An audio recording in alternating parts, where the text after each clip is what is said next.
Buenos días, buenos días a todos.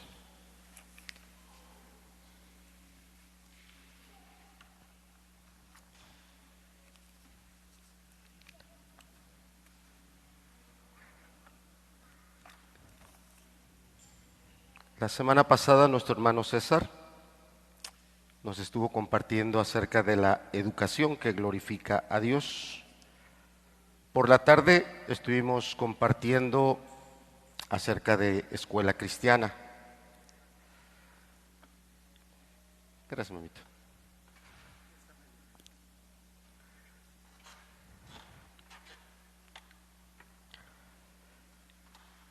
Y en esta mañana vamos a estar compartiendo acerca de cristianismo y educación. Se han compartido temas que no son nada sencillos, que pueden ser para los oídos de ustedes mismos que están aquí, controversiales, sean las personas adultas, los que son papá, mamá, que tienen que tomar decisiones y que obviamente siendo la autoridad dice, no, pues yo así decido que mis hijos se eduquen, que vayan a las escuelas públicas, allá que estén.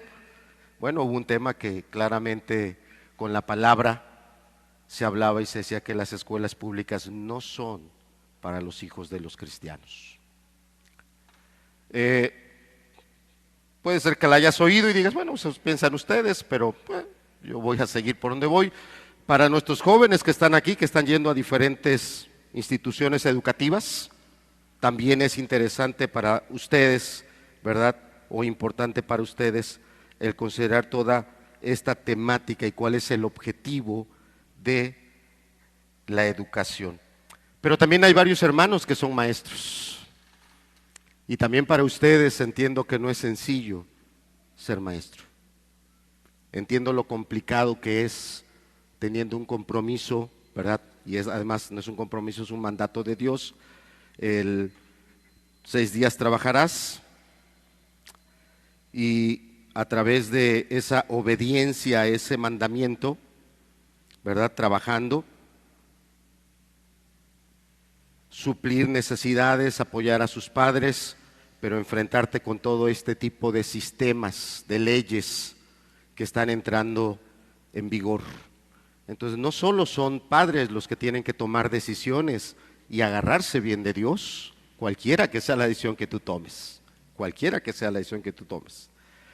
También los hermanos que están sirviendo como docentes, como académicos en diferentes niveles educativos, también Dios te está hablando y también tendrás tú que agarrarte de Dios. Y claro, todos aquellos que están el día de hoy incrustados como alumnos, como educandos, catecúmenos en diferentes instituciones, también ustedes tendrán que afirmarse en la verdad de Dios o abandonarla y abrazar toda esa ideología que parece tan atractiva.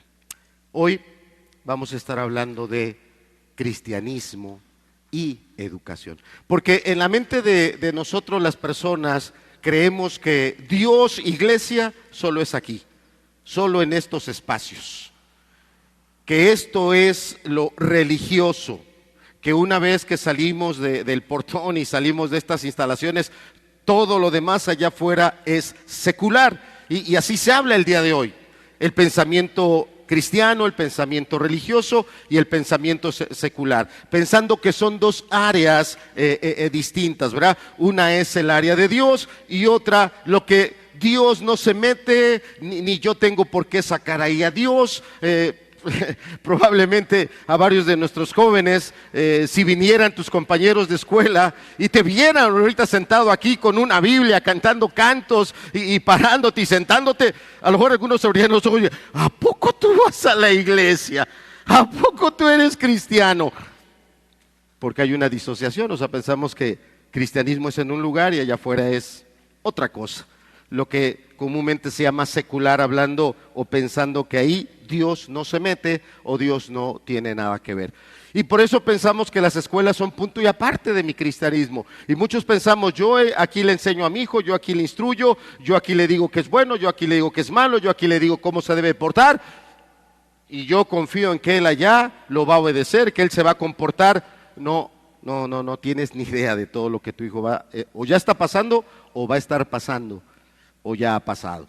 Por ese pensamiento disociativo que tienes, pensando que son dos cosas diferentes. Y cuando decía la semana pasada en la tarde, ¿verdad?, cuando pasamos delante de escuelas, campus universitarios o otro tipo de niveles educativos, preparatorios, secundarios, pasamos por sus instalaciones, por sus liceos o todos los espacios que tienen, decimos, esos son los que saben de educación, esos sí están educando. Y cuando volteamos a ver otro tipo de instalaciones educativas, ¿verdad?, como las que tenemos aquí, tú dices, no hombre, estos están jugando, estos no saben ni qué es esto. Y muchos de los de aquí le dan más valor a un título universitario, a una cédula profesional, que a la piedad. Vamos a ver qué dice la historia, qué dice la Escritura primeramente acerca de cristianismo y educación. Así que te pido, oremos juntos. De verdad oremos con un espíritu afable y diciéndole a Dios, Señor, háblame, que sea tu palabra la que hable, que no sea mi torpeza tal vez al exponer algún punto que choque contigo y tú te cierres y te predispongas a lo que Dios tiene que decirnos. Padre, te pedimos tu bendición. Pedimos que tu palabra nos muestre la luz, la verdad, y que tu Espíritu, Señor, alumbrándonos esa palabra, despierte una fe, despierte un celo o despierte un hambre para hacer lo que tú quieres. Bendice a aquellos hermanos, hermanas, aquellos adultos, papá y mamá, o tal vez otras personas adultas que tienen que valorar lo que es verdaderamente educación.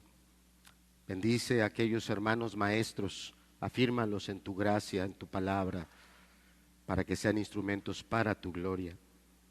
Y bendice a todos nuestros jóvenes, adolescentes, niños, que necesitan alcanzar el mayor y el más grande de todos los conocimientos. Glorifícate hoy, Señor, te lo pedimos en el nombre de Cristo Jesús. Amén. Amén.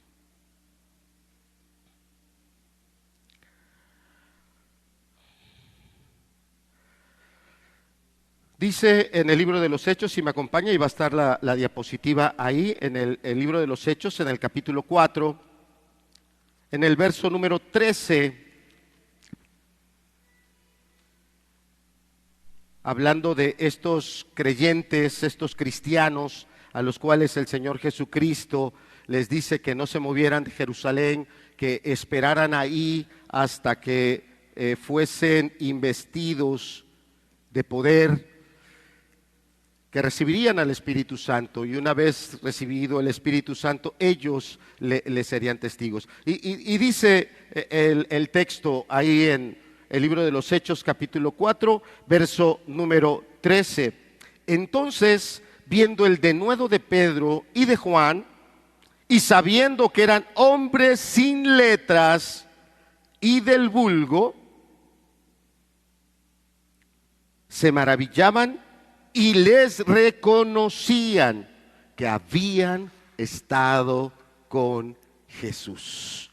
Entonces, viendo el denuedo de Pedro y Juan, y sabiendo que eran hombres sin letras y del vulgo, se maravillaban y les reconocían que habían estado con Jesús. Ahí en la diapositiva estoy poniendo en cursiva quiere decir que la letrita está un poquito más inclinada, unas palabras que yo quiero enfatizar, ayudar a que podamos entender a través de esas palabras que están en cursiva. La primera es denuedo. La palabra denuedo tiene que ver con una fuerza, un ímpetu, un valor que estos hermanos están recibiendo de parte de Dios. Dice del diccionario, estar dispuesto a emprender acciones o actividades que implican riesgo o peligro, sobre todo las que requieren integridad y honestidad, del griego parresia, denuedo. No solo era alguien que tiene, se dice muy coloquialmente, mucho verbo, habla mucho y muy fluido. No. Habla de algo más que la facilidad de palabras, habla del vigor que viene de adentro. Estos hermanos aquí en el capítulo 4 están ante una situación donde sus vidas están en riesgo. Los están juzgando por un caso de hechicería. Los llevaron a las máximas autoridades por sospechas de hechicería. Dios había obrado un milagro, una persona que toda su vida había sido paralítica, había sido sanada de una manera prodigiosa, y esas autoridades, lejos de reconocer Dios obró este milagro, dijeron: estos se están metiendo con los demonios, estos están haciendo hechicería, y hacen un juicio sumario para matarlos. Y estos hermanos, con un fuego del Espíritu, con una gracia, empezaron a hablar, no a defenderse, sino a dar testimonio de Jesús.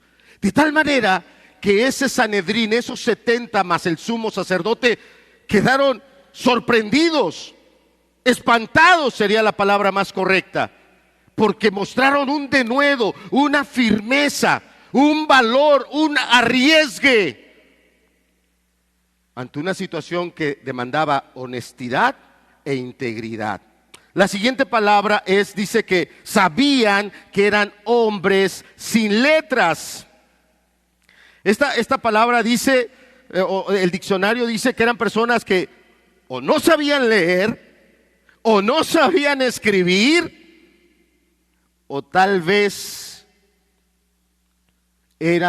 no era tal vez, o sea, eran personas que no tenían una educación consolidada, una educación formal. ¿Ha usted pensado que el apóstol Pedro no sabía escribir? Hay cartas que están ahí escritas. Bueno, ¿cómo no sabía escribir? Y ahí hay unas cartas que él escribe. Interesante pregunta.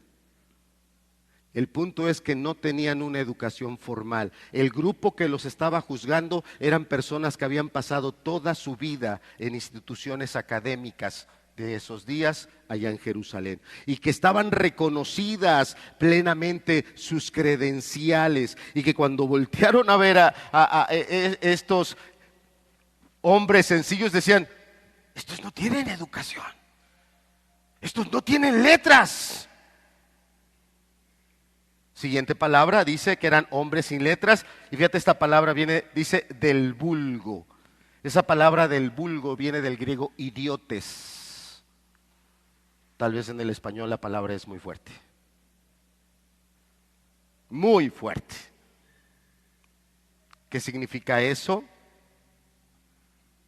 Que no eran miembros de un grupo exclusivo, es decir, ellos no eran de esos 70 que tenían las máximas acreditaciones académicas, no eran de ese grupo. Y hombres como estos, hombres sin letras y del vulgo, sin preocupación de alcanzar reconocimientos, certificaciones, solo querían que les reconocieran una cosa, y lo dice el final de ese versículo: y les reconocían que habían estado ¿con quién? En los ámbitos que tú te desenvuelves, los que regresen mañana a su preparatoria, universidad, no sé, algunos ya regresan mañana. A lo largo de todo este ciclo escolar se reconocerá que has estado con Jesús. O tus primeras palabras demostrarán que eres alguien que has estado con toda clase de pecados, que has estado con toda clase de indecencias, pero menos con Jesús. Una cosa le reconocieron, una, definitivo, estuvieron con Jesús. Y Dios puso en ellos un fuego, una gracia y un poder de ellos entender el valor de la palabra de Dios. Y que de los hombros de ellos ahora dependía que esta gran verdad empezara a ir de todos esos perímetros que el Señor había marcado: Jerusalén, Judea, Samaria y hasta lo último de la tierra. De gente sin letras, de gente que era menospreciada porque era de la gente más humilde, que no había tenido una educación formal, elevada, pero sí tenían una cosa: la salvación, la gracia. Habían estado con Jesús. Siguiente. En esta diapositiva, que también la presentamos el domingo por la tarde, enfocamos varios de los aspectos de la educación. No es la misma diapositiva. En la diapositiva de la semana pasada presenté varios aspectos de un libro. ¿Sí lo podrás poner en la imagen, Elías? ¿Y qué si Jesús no hubiera nacido? Este libro es una joya. Si a usted realmente le interesa el cristianismo, consígalo. Ya no lo imprimen. Y así me lo dijo un cristiano: mira, si un día te encuentras este libro, cómpralo. Es un tesoro. ¿Y qué cree? Que me lo encuentro en una librería, que lo compro. Y un día alguien me lo pidió prestado, ¿y qué cree? Todavía no lo acaba de leer porque todavía no me lo regresa. Así que si me está oyendo el que lo tiene, bueno, nada más acuérdese. Por ahí, háganos el favor y regréselo. Bueno, pero no se preocupen, porque si a algunos de ustedes les interesa, se los puedo mandar por PDF, que el hermano Misael me hizo el favor de mandármelo. Y se puede leer en PDF. Y que yo estoy tomando parte de esta enseñanza de uno de los capítulos de este libro, que se llama Cristianismo y Educación. Y si tú eres alguien que estás interesado en la educación, el cristianismo es de una lectura no solo recomendada, obligada, para que tú puedas entender todo lo que el cristianismo tiene que ver con educación. Ahora sí, regresamos a la diapositiva, Elías, por favor. Y ahí estamos poniendo cómo desde el inicio el cristianismo tuvo todo que ver con la enseñanza, todo que ver. El cristianismo siempre ha estado ligado a la enseñanza, siempre. Esas verdades del Señor Jesús se fueron transmitiendo a través de enseñanzas. Y estos hombres sencillos, sin letras, del vulgo, con la gracia de Dios, se fueron desarrollando para transmitir estas verdades. Y llegó el momento que, inspirados por el Espíritu Santo, fueron escribiendo y plasmando la verdad de Dios en el texto sagrado, y permitiendo que así nos llegara hasta el día de hoy. Todos estos creyentes, con el paso del tiempo, fueron desarrollándose en diferentes habilidades. Instituciones académicas las ha habido toda la vida. Antes de Jesús ya había escuelas griegas. En los días del Señor Jesucristo ya había escuelas, diríamos, por llamarlas hoy así. Había maestros que tenían grupo de discípulos. Y mencionábamos que incluso el apóstol Pablo dijo que él fue educado a los pies de Gamaliel. Había escuelas. Las escuelas han sido toda la vida. Bueno, entonces el siguiente punto dice ahí: codificación de lenguajes. Pasamos a la siguiente diapositiva, por favor, Elías.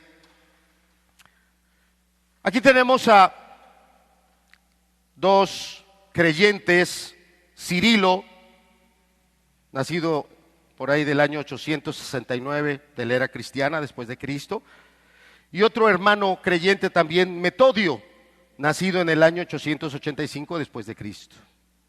Ellos fueron enviados de una zona llamada Tesalónica. No sé si te es conocido el lugar.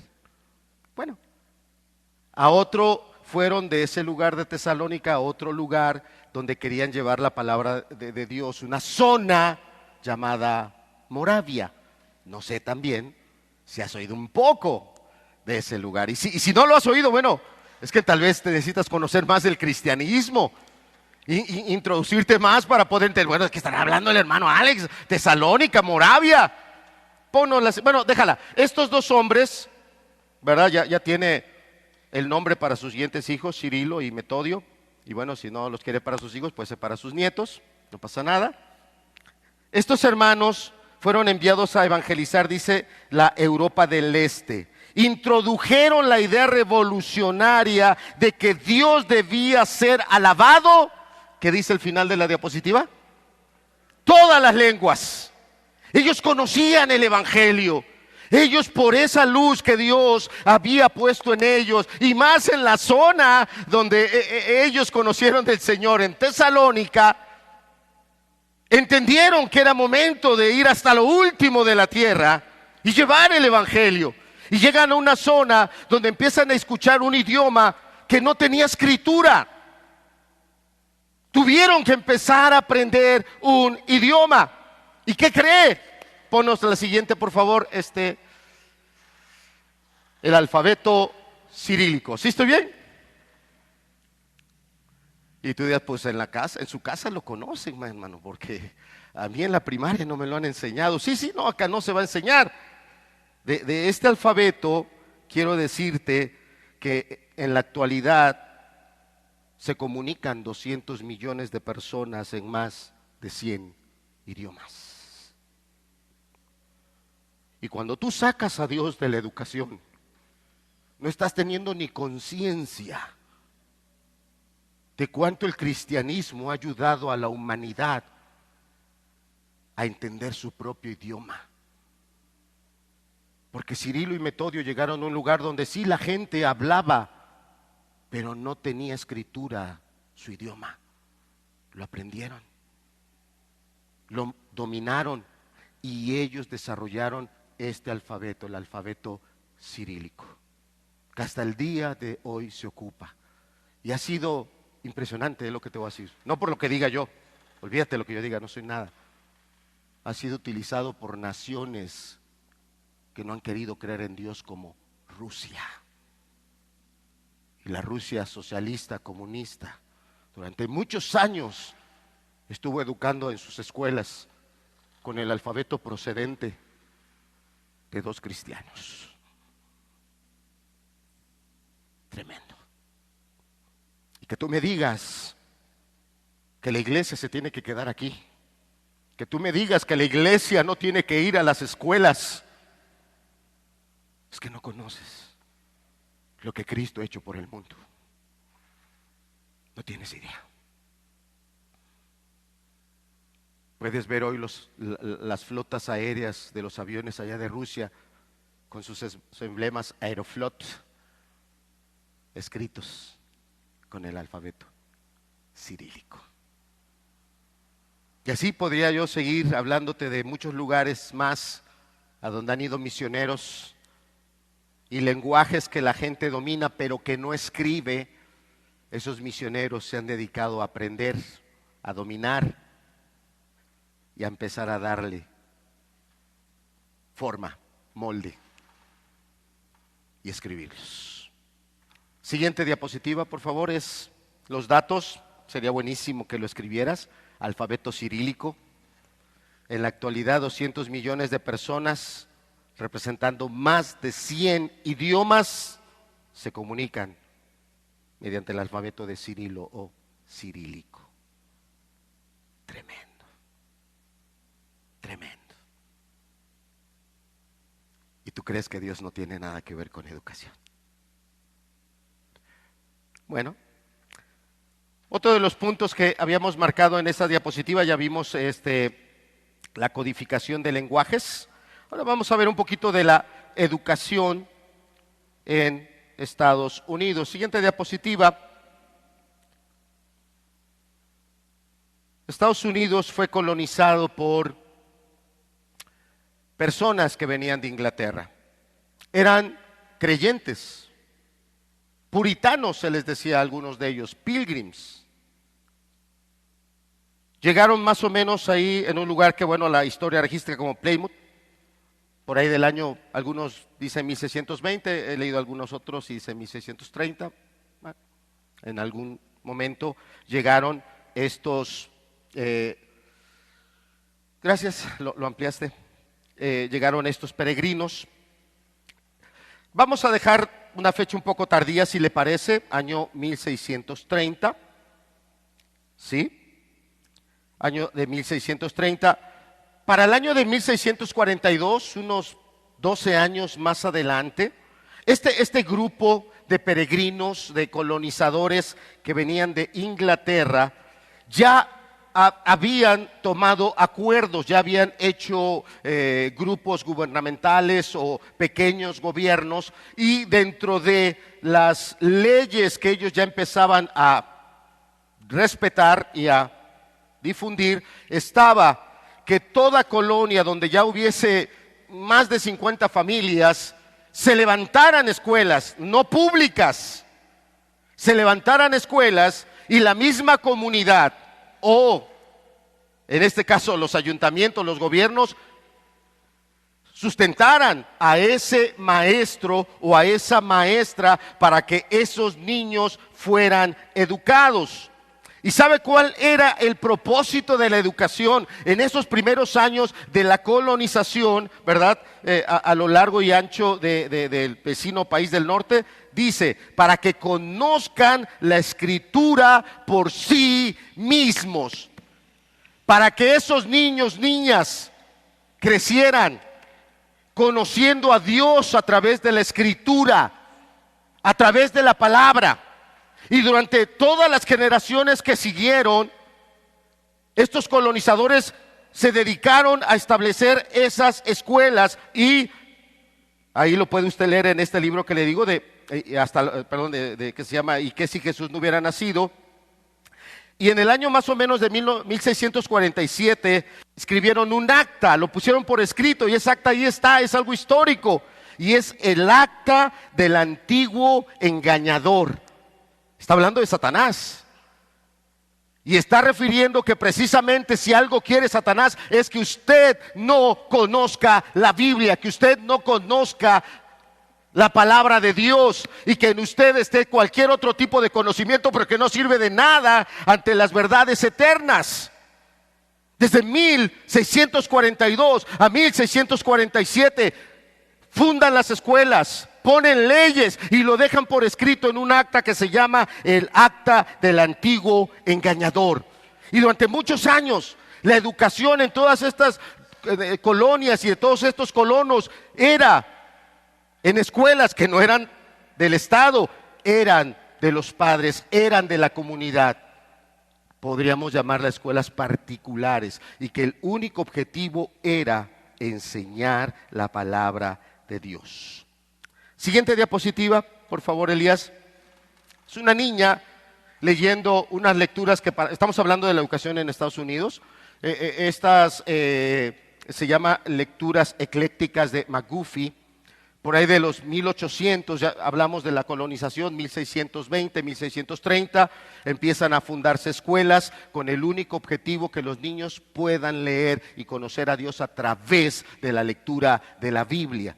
Llegamos al año 1800, mediados del siglo XIX, 1850, un poco más, y aparecen todas estas lecturas que también tenían ese contenido eclesial, teológico, y que a través de ellas personalidades muy encumbradas fueron educadas, inventores que el día de hoy muchos de estos vehículos que tenemos allá afuera, como Henry Ford, fue educado por este sistema.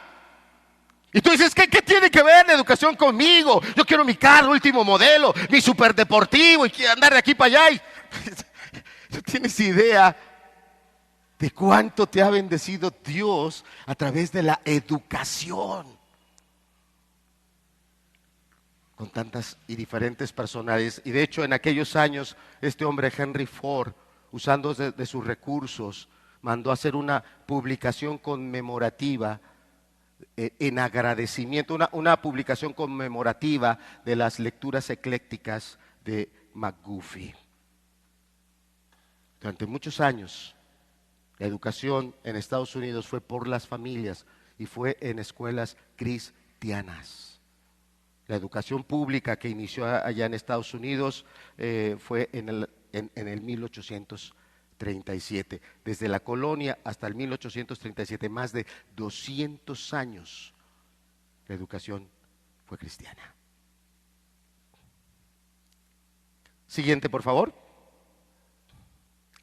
Tenemos aquí en la imagen una personalidad muy reconocida, Hastings Rushdown, un historiador de las universidades. Sus trabajos hasta el día de hoy son respetados. Él dice que las universidades se establecieron durante la Edad Media, particularmente por ahí del año 1200. Tal vez algunas un poquito del 1200, un poquito antes, pero en la formalidad que hoy se entiende una universidad, para el año 1200, ¿cuándo fue el descubrimiento de América? ¿1400 y qué? Bueno, para esas fechas ya había universidades. Para cuando los pilgrims o los primeros colonizadores llegaron a América, ya había universidades. Año 1200. Y hay 3 universidades que este historiador ha documentado plenamente y contundentemente que tenían ya esa formalidad. Y él da la definición de lo que es una universidad, y ahí está en la diapositiva, y dice que es una comunidad escolástica, sea de profesores o de estudiantes comprometidos con las más con las más elevadas o la más elevada educación y estudio.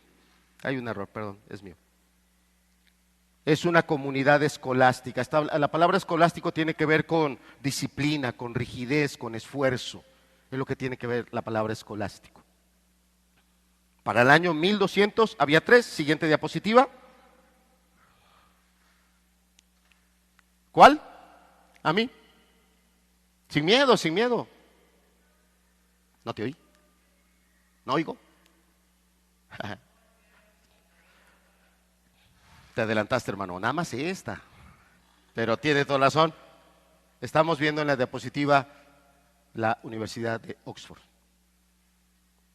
Siguiente, por favor. Ya la mencionó el hermano. La Universidad de París, la Sorbona. Y la siguiente, Bolonia.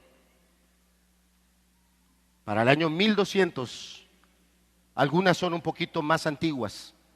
Ya estaban, tal vez no en estos edificios, pero ya estaban en funciones plenamente registrados. Si regresamos a Oxford, por favor, es la primera de las... Regresamos 2, Elías, por favor. Este es Oxford. Oxford y la Sorbona de París, te voy a decir cuál era su currícula o su sílabo, como hoy se dice tan novedosamente. El sílabo de Oxford, año 1200 en adelante, la currícula de enseñanza de la Sorbona en París, teología cristiana y pensamiento filosófico de Aristóteles. Esas eran sus materias. Al día de hoy, que bueno, me da mucho gusto que hay mucha persona universitaria aquí. Regresemos a la de Bolonia, que es la última de las universidades, por favor, Elías. Ellos acuñaron esta frase, alma mater. Y todos los que egresamos de una universidad decimos nuestra alma mater, porque realmente las escuelas dejan una huella muy particular y cada escuela tiene esa característica muy personal que le transmite al estudiante. Bueno, ¿quieres saber cuáles eran las materias que enseñaba Bolonia, donde se acuñó esa frase de alma mater? Derecho canónico y derecho civil. Así que desde el año 1200, las primeras universidades que hubo en el mundo enseñaban Biblia, enseñaban teología. Así es. Siguiente. No sé si le alcanzas a ver, Josi, y nos las puedes traducir. Josi. Qué pena, ¿eh? Bueno, vamos a ponerla traducida. Pásala a la siguiente, por favor. Ahí está la traducción. Esta es la traducción de lo que está en esa piedra que está ahí en esa universidad.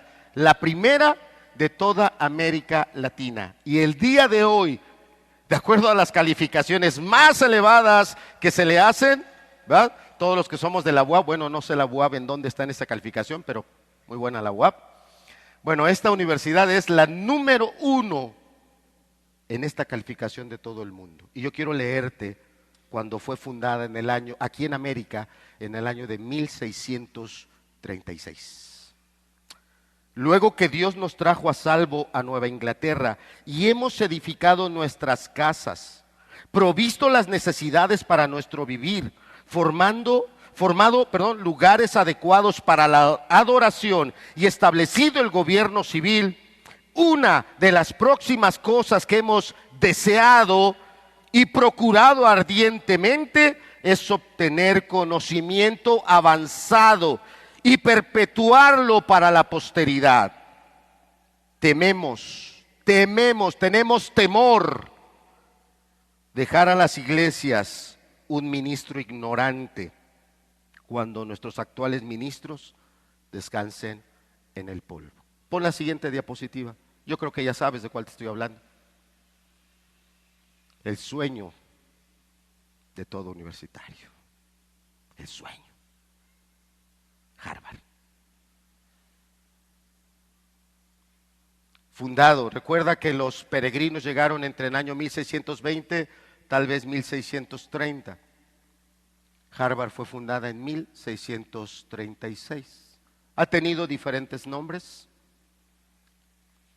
En algún tiempo tuvo el nombre de un donatario, de un benefactor que donó importantes cantidades de dinero, pero sobre todo donó su amplia biblioteca de más de 400 tomos. El reverendo John Harvard, un predicador. Pero llegó el momento donde sacamos a Dios de las escuelas. Llegó un momento donde sacamos a Dios de la educación. Y la educación se volvió negocio. La educación se volvió progreso, posición. Y ignoramos que si Cristo no hubiera venido, no hubiésemos tenido la educación que hemos tenido al día de hoy. Jamás.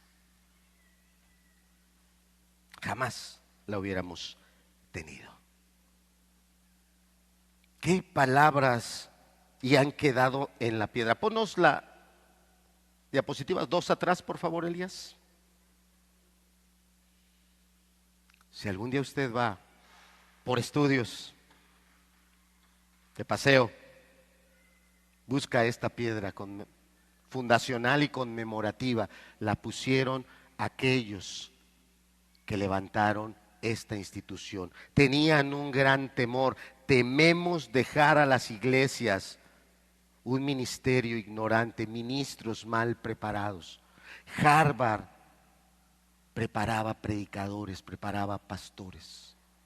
Hoy prepara profesionistas. Los datos que leía de Harvard es que hoy hay cerca de 500,000 de ex alumnos de Harvard esparcidos en el mundo. Pero no esparcen fe, no esparcen el evangelio, no lo esparcen. Aquí está otro de esos libros que, si usted lo consigue, es una joya. Yo ya no lo pude conseguir impreso, así que tuve que recurrir a las famosas copias. ¿Y sabe cómo se llama? Hasta lo último de la tierra. Yo quisiera leerle un poquito de cuáles son los capítulos que va tratando este libro, que habla de cómo el evangelio se ha ido extendiendo. Por ejemplo, el primer capítulo habla del avance incontenible, o sea, desde ese momento en que los apóstoles empiezan a ir y extender el reino. las misiones romanas, el avance moravo.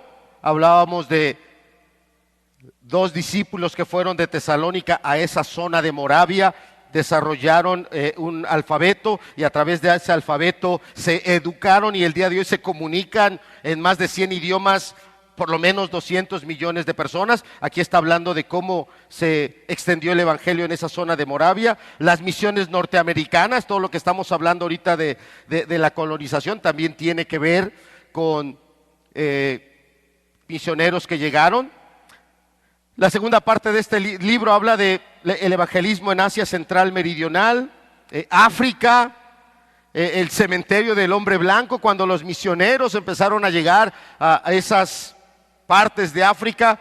Hay unas anécdotas que a nosotros pueden parecernos el día de hoy muy irrisorias, muy cómicas. Por ejemplo, en una iglesia, en una reunión, viene un misionero, viene, diríamos, recién descendido de África y está dando el testimonio y él empieza a hablarles de una tribu caníbal allá de África que en fechas recientes acababa de comerse al último misionero. Y se hace el llamado. Aquel predicador dice: ¿quién de los presentes quiere ir porque se quedó sin un predicador? Y un joven con su esposa se pusieron de pie y dijeron: nosotros vamos. No creas que llegaron a las risas y en el relax. Había temor.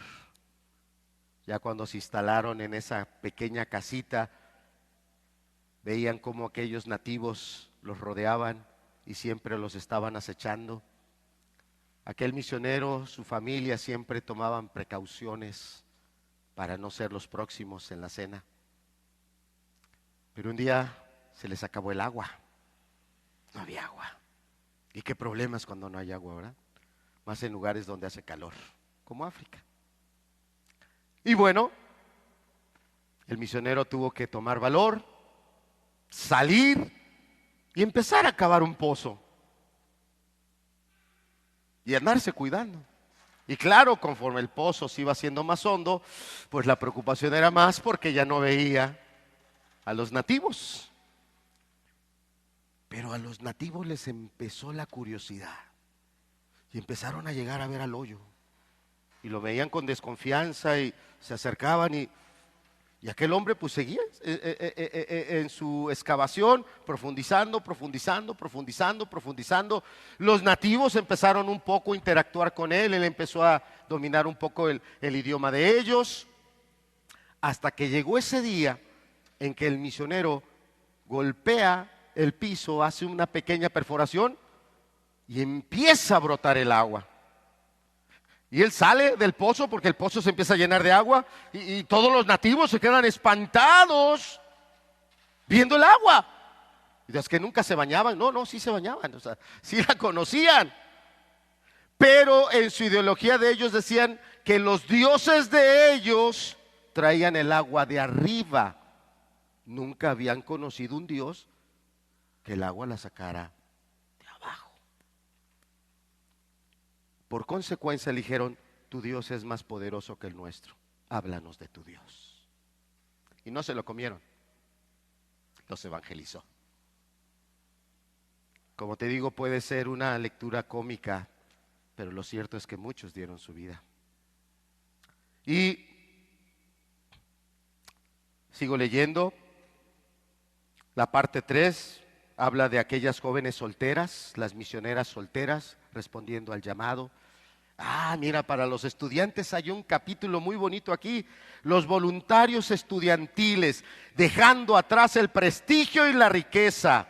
Seth Stud, Juan R. Mott, Robert R. Spears, Samuel Zimmer, Stanley Jones. Personas que estaban en instituciones educativas, algunas muy prestigiosas como Seth Stud, y cuando oyeron el evangelio y entendieron cuál es el verdadero propósito de la educación, el cristianismo, dejaron todo y se fueron a predicar a Cristo. Los misioneros sostenidos por fe. Dice el cuarto capítulo, el llamado a la especialización, las misiones médicas, doctores que empezaron a ir y no solo a llevar medicina, sino a predicar a Cristo. Y creo que a algunos les va a interesar. La traducción y la literatura. Escribe el mensaje. Y aquí vienen los nombres de todos aquellos que entendieron que era muy importante este precioso libro, pasarlo a otros idiomas. Y hoy lo leemos en español, lo escuchamos en español, pero no lo entendemos. Vivimos nuestras vidas como si no tuviera nada que ver, dándole más caso a lo que este mundo le hace caso y no a lo que el Señor nos muestra que es lo más valioso, hasta lo último de la tierra. Si nos pones la diapositiva de la fotografía de Harvard, por favor. ¿Sabe qué dijeron los que hicieron mucho para que Harvard funcionara? El fin supremo de toda educación es conocer al Señor Jesucristo, quien es vida eterna. Está escrito. En la universidad, que es el día de hoy la número 1 de todas las universidades, ya no tiene que ver con cristianismo, tiene que ver con el mundo y lo que el mundo dice que es importante. Hubo un momento en que le dieron la espalda a Dios y tal vez usted está haciendo lo mismo. Piensas que las escuelas son para que tus hijos reciban más valores, más conocimiento, para que reciban tales acreditaciones académicas que puedan desenvolverse. Y claro que tenemos que vivir y claro que tenemos que aprender algún conocimiento, pero ese no es el conocimiento más importante. El más importante, el fin supremo de toda educación es conocer al Señor Jesucristo, quien es vida eterna. En el año de 1837, un hombre llamado Horace Mann, que ocupó cargos políticos allá en el estado de Massachusetts, fue el director del Consejo Estatal de Educación Pública. Él es el que inició con la educación pública y es importante que sepas algo más de él. No creía en la inspiración y en la autoridad de la Biblia. Así que ese lema de que la educación debe ser laica, no creas que está a favor de la verdadera educación. Está a favor de que tú hagas a un lado a Dios y que te dejes influenciar por todo tipo de conocimiento que no te lleva al conocimiento más importante, que es Dios. Vamos a terminar reflexionando un poquito ahí en el libro de Daniel, por favor. Cuando se levantó esa gran figura y se pedía que todos los hombres se inclinaran ante ella, o que al sonido de toda esa música las personas solo tuvieran esa adoración ante lo que ellos consideraban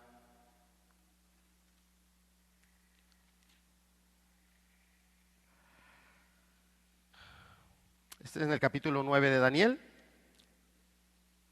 No, perdón, estoy mal, permítame, ahorita se la rectifico. Aquí está, es el capítulo 6, discúlpeme.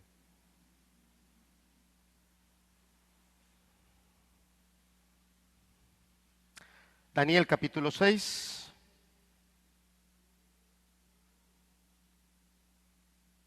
verso número 10. Algo muy parecido a lo que estamos enfrentando el día de hoy. leyes de educación que están cambiando, libros de texto que están cambiando. Algunos de los presentes pensarán, bueno, no pasa nada. He escuchado una gran variedad de comentarios, algunos de maestros.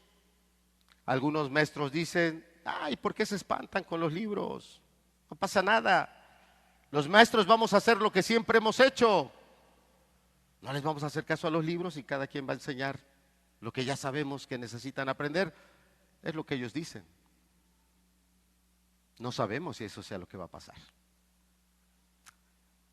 Entonces estamos en un momento así. Daniel capítulo 6, verso 10 dice, cuando Daniel supo que el edicto había sido firmado, entró en su casa y abiertas, ¿qué dice? Las ventanas de su cámara que daban hacia Jerusalén, se arrodillaba 3 veces al día y oraba y daba gracias delante de Dios como lo solía hacer antes. Este texto nos está mostrando una persona educada, vamos a decirlo así, en algunas de las instituciones más elevadas de aquellos días, ocupando puestos muy altos, pero nunca en todo el pasaje nos hace ver que la educación que él recibió le haya traído un beneficio. Tampoco, nunca el texto nos deja ver que él se benefició, que Daniel se haya beneficiado de la posición en la que él estaba. En todo el texto no encontramos eso. Lo que sí claramente el texto nos deja ver es que por la fe que Daniel tenía, desde que él llega a Babilonia, él toma una decisión de no dejarse envolver por toda esa cultura, por toda esa ideología, que no solo era a nivel académico, era también a nivel alimenticio y era también a nivel de funciones y servicios que se hacían. Y claro, desde el capítulo 1 de Daniel hasta el último capítulo, vemos cómo Dios tuvo misericordia y vemos cómo Dios tuvo palabras no solo para Nabucodonosor como gobernante, sino que gracias a esa piedad de Daniel, otras personas que no temían a Dios, otras personas que tenían otro tipo de creencias, sus vidas fueron salvadas por la fe de un verdadero creyente. En este capítulo, las cosas a nivel político, social habían cambiado, y las cambiaron porque había cambiado el sistema de gobierno en Babilonia. Yo le pido que después usted lea, cuando Daniel llega a Babilonia estaba Nabucodonosor, en este capítulo 6 ya no está Nabucodonosor, el gobierno ha cambiado, y el otro gobierno impone otro sistema, y en ese sistema el otro gobernante vio las cualidades que tenía Daniel, y a Daniel lo pusieron en una posición de eminencia. Pero los otros, viendo que Daniel les iba a ser un impedimento para que ellos pudieran hacer las malas costumbres que ellos tenían, idearon una estrategia para que la misma fe de Daniel le fuera dañina. Y tal vez parece ser este el momento que estamos viviendo. Pensamos que no ayuda a ser cristiano. Pensamos que no ayuda que nosotros conozcamos Biblia o que nuestros hijos conozcan Biblia. Pensamos que los que saben de educación son los que están allá afuera, los que hacen los libros, los que hacen los programas. Y sí, hay gente muy respetable que está en educación, totalmente. Totalmente hay gente que tiene vocación, totalmente.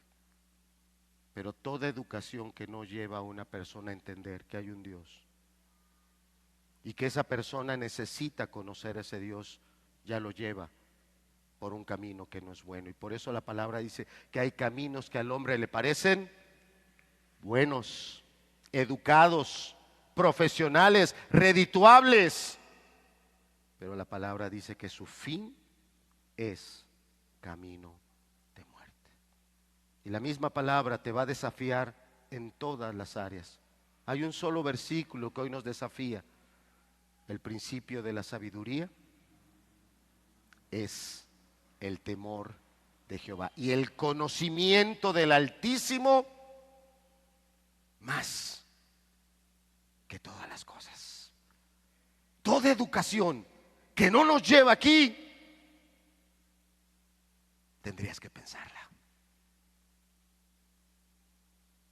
Aquí estaban poniendo a Daniel, o poniendo la fe de Daniel contra él.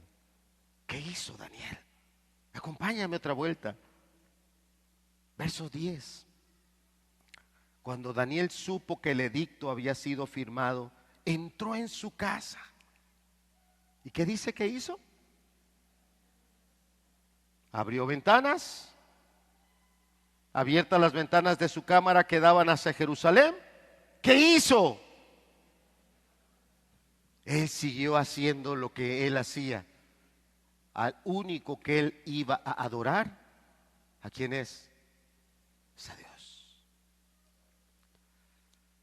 Berna, ¿qué edad tenía Daniel más o menos en estas fechas? ¿Qué edad tenía? Oí una voz, entonces me equivoqué. ¿Cuántas, Abelino? Más de 80.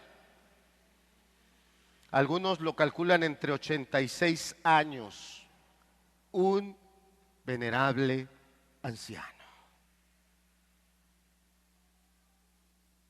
Llegó siendo un adolescente. Para estas fechas estaban a punto de cumplirse los 70 años de cautiverio en Babilonia.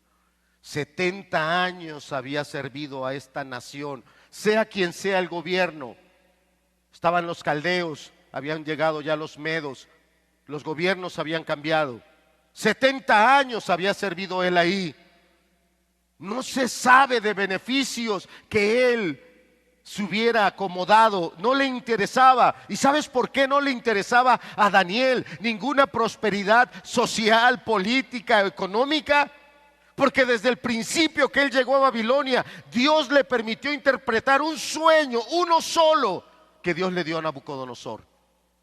El sueño de esa gran figura, los grandes reinos de todas las épocas. Daniel ya había visto lo que nosotros hoy estamos viviendo. El reino de oro, el de plata, el de bronce. Y estamos en el último. El fierro fundido, mezclado con el barro. Pero sobre esa gran figura Daniel vio otro reino. Una gran roca cortada y no con mano humana, que vino. ¿Y qué hizo con estos reinos? ¿Qué hizo? Totalmente. ¿Queremos hacer un reino con la educación? La única educación que va a pasar a la posteridad es la educación que conoce a su Señor.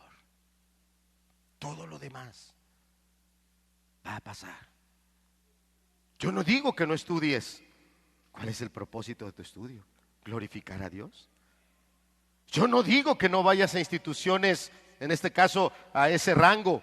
Hay muchas opciones a nivel jardín, a nivel primaria, a nivel secundaria, hasta a nivel preparatoria. Y también hay muchas opciones el día de hoy a nivel universitario. Pero ¿cuál es el objetivo? ¿Cuál es el objetivo?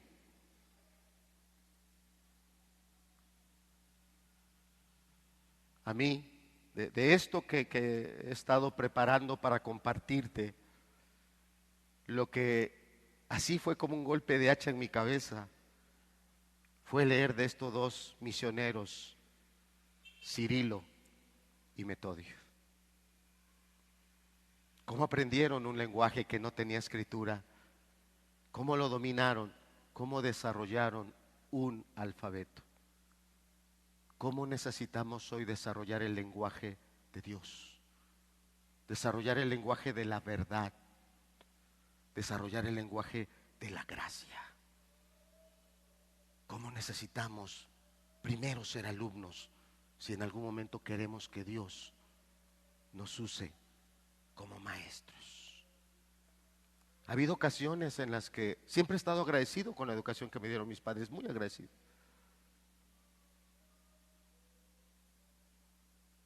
Pero hay días como este que hubiese yo querido estudiar otra cosa.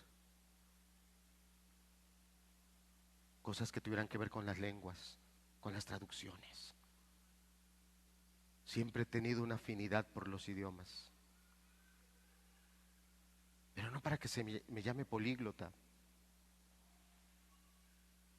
Pero hay un solo lenguaje que Dios quiere que hablemos, y es el de Él. Hace un momento una de las hermanas en la oración, qué hermoso oró la hermana y dijo, hablando de Jesús, porque tú eres el camino, tú eres la verdad y tú eres la vida. Ese es Jesús. Estos discípulos aprendieron eso de Jesús. Estos 12 apóstoles aprendieron eso de Él. Él dejó los lugares más elevados. Él dejó los reconocimientos, los títulos de Él. No se los ganó, ya eran de Él. Claramente el apóstol Pablo nos los dice en la carta a los Filipenses. Él se despojó. ¿De qué?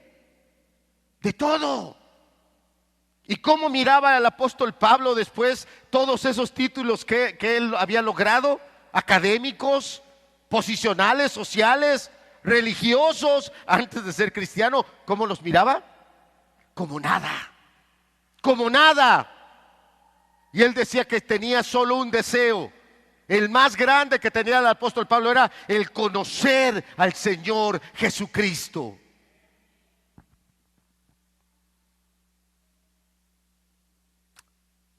Yo quería hoy, y deseo que no me haya desviado, mostrarte que cristianismo y educación siempre han ido de la mano. Que la educación no sería mucho de lo que es si no hubiese habido cristianismo. No saques a Dios de tu vida. No saques la verdadera piedad de tu vida. No dejes que en las escuelas te metan ideas de que Dios, de que solo es una filosofía, de que solo es una manipulación. No, Dios es real. Dios es verdad. Y espero que todavía entre lo que tú estás estudiando puedas dirigir lo que Dios te está permitiendo estudiar al conocimiento más importante y al valor más importante que tiene toda persona, darle gloria a Dios y servir a Dios. Servirle a Él es lo más importante.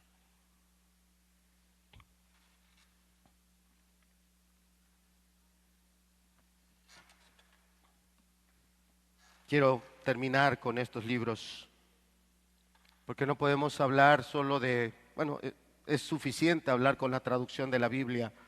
Tiempo faltaría para hablar todo el sacrificio, todos los mártires que dieron su vida para que pudiésemos tener este bello libro. Y hoy no lo valoramos, lo abandonamos. Pero también no sería completo hablar de educación si no habláramos de aquellos hombres cristianos que Dios ha usado para escribir libros tan impresionantes como este, que se llama Pies de siervas en los lugares altos. Es un libro de una lectura más que recomendada, es un deleite el ver cómo es nuestra vida sin Dios, el ver todas las dificultades que se van caminando hasta que llegamos y entramos a esa gloria y esa gracia de Dios. ¿Cómo le recomiendo yo este libro? Este otro que también hablábamos de ese alfabeto creado por estos dos creyentes. Bueno, este es un libro también que es muy importante leerlo en estos días, porque parece que hoy no estamos siendo perseguidos, parece que hoy ya el cristianismo es bien aceptado. No te engañes.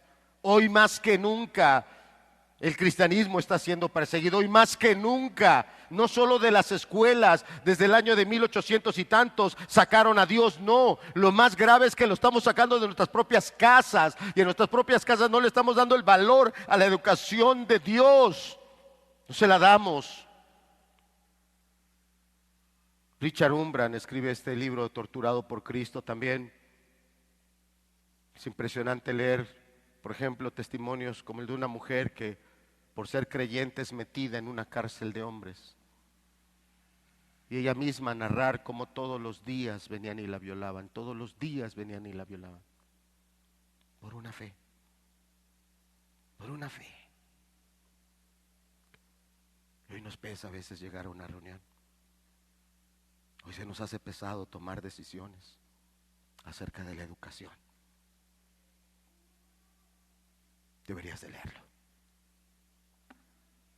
Y hace rato le recomendaba este libro a un hermano. Yo le decía, desde que lo vi hace ya como 2 o 3 semanas en la librería, le dije a las hermanas, ese libro es una joya, ¿eh? Si alguien no se lo lleva es porque no sabe lo que está ahí. Es una joya este libro. Cuando la vida se derrumba. ¿Cuántos de los que estamos aquí de manera inesperada nos han llegado problemas, dificultades? En esta semana estaba yo visitando a un hermano que nos vimos hace ya unos meses. Cuando yo le vi el rostro le dije, ¿estás bien? Íbamos a platicar un asunto y yo al verle el rostro le digo, ¿estás bien? ¿Algo tienes? Y ya el hermano me platicó un problema que traía. En esta semana nos avisaron de su cáncer. Los doctores le dijeron que es terminal, que no hay más que hacer. Pero pudimos estar juntos, abriendo la palabra, cantando alabanzas. Y el hermano ahí estaba, adorando a su Señor, manteniéndose en una fe. Aunque no lo creas, amado joven, hay un día que la vida se derrumba. Hay un día que nuestra vida se quiebra. Hay un día que las cosas cambian. Y ese es el día cuando nos damos cuenta qué importante es Dios. Warren W. Wiersbe escribe este libro que está excelente. Aún el sufrimiento tiene un propósito y es glorificar a Dios. Aún en medio de la enfermedad se le puede dar gloria a Dios. El fin supremo de toda educación es conocer al Señor Jesucristo, quien es vida eterna. No hay mejor conocimiento. No hay mejor. Padre, gracias. Gracias por ese grupo de apóstoles. Gracias por esa primera iglesia, Señor. Gente sencilla, del vulgo, pero que dice la Escritura que una sola cosa les reconocieron, que habían estado contigo. Padre, que mis hermanos en verdad puedan alcanzar, todos podamos alcanzar y tener esa verdadera comunión contigo. Y que a través de esa comunión, Señor, nuestra fe sea afirmada como en su momento fue afirmada la fe de Daniel, que por esa fe fue arrojado a un foso de leones. Y estamos viendo un momento en el cual el gobierno quiere hacer cambios en las leyes, quitar la autoridad de los padres y hacer toda una serie de acciones que son totalmente contrarias a los mandamientos que tú estableciste. Padre, levántate otra generación como la del libro de los Hechos. Hombres, mujeres, jóvenes y aún niños, que de verdad podamos decir, es menester obedecer primero a Dios que a los hombres. Y que seamos una iglesia, Señor, y de aquí muchas otras más, que seamos iglesias, que llevemos la educación más grande que las personas puedan recibir. Y que como personas también le demos ese valor a la educación que viene a través de la fe y a través del cristianismo. Gracias, Señor, por aquellos primeros hermanos que escribieron el texto sagrado. Gracias por aquellos que después fueron haciendo copias. Gracias por aquellos creyentes que en base a esa fe han escrito, perdón, Señor, una gran cantidad de literatura que hasta el día de hoy nos edifica, nos afirma, pero también literatura que nos permite convivir como familias. Gracias, Señor, por toda la riqueza que ha venido a través de tu palabra. Gracias, Señor. Bendice a cada persona, Señor.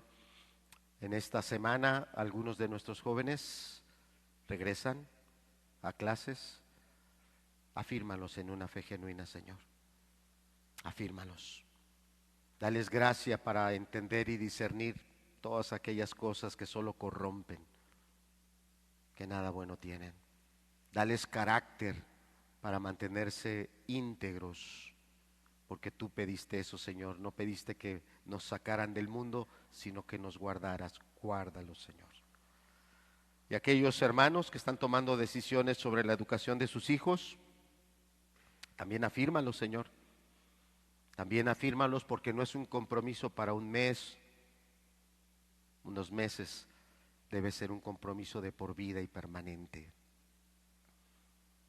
Cumplir la mayor y más grande educación, que es que nuestros hijos conozcan a Jesucristo. A nuestros hermanos que son maestros, Señor, ayúdalos. Dales, Señor, la claridad, y así como Daniel se mantuvo firme, que nuestros hermanos que son maestros se mantengan firmes. Y más importante que las academias que tienen que transmitir, compartan su fe con libertad, con gracia y con respaldo tuyo. Gracias, bendito Señor, por tu palabra. Gracias por este tiempo. En el nombre de Cristo Jesús. Amén.